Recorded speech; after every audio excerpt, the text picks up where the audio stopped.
Okay, Prachi is there, तो हम प्राची का sharing ले लेते हैं and then it will start, तो वो भी फ्री हो जाएगी. Where is Prachi? Prachi wait, I am, yes. Hello Prachi, everyone.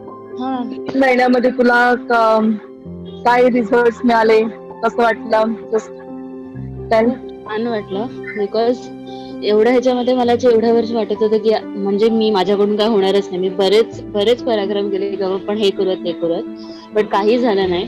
But म्हणजे जेव्हा मी हा क्लास जॉईन केला तर स्टार्टिंगला पण असे 10 दिवस झाले की यार हे काय आहे, मला काही कळतच नाहीये, म्हणजे माइंडनी कसं काय करायचं.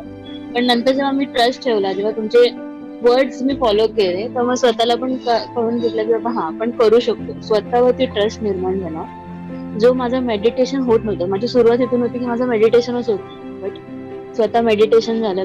मी मॅमला पण फोन करून खूप त्रास दिला की मॅम मला हे होत नाही, मला ते होत नाही. बट मॅमनी माझ्यावरती कधीच गिव्हअप नाही केलं. भले माझा वेट लॉस, आता पण मला हे यार माझा वेट लॉस नाही, पण मॅमनी मला हे म्हणजे स्वतःला तो विश्वास बसून दिला की तुझ्यामधला इंच लॉस हा खूप चांगला झालेला आहे. वेट लॉस फक्त 3 to 4 kg जरी झालेलं असलं तरी पण आपल्या बॉडीचं जे टोनिंग आहे ना, ते खूप चांगलं चेंज झालंय. माझ्यामध्ये पॉझिटिव्ह चेंजेस झालेले आहेत. हे खूप जास्त इम्पॉर्टंट आहे. जे मला एवढ्या वर्षात जमलं नाही ते आता एवढ्या 3 ते 4 महिन्यामध्ये मला जमलंय. हा माझ्यामधला खूप मोठा बदल आहे. Literally thanks to. अजून मला काही नको.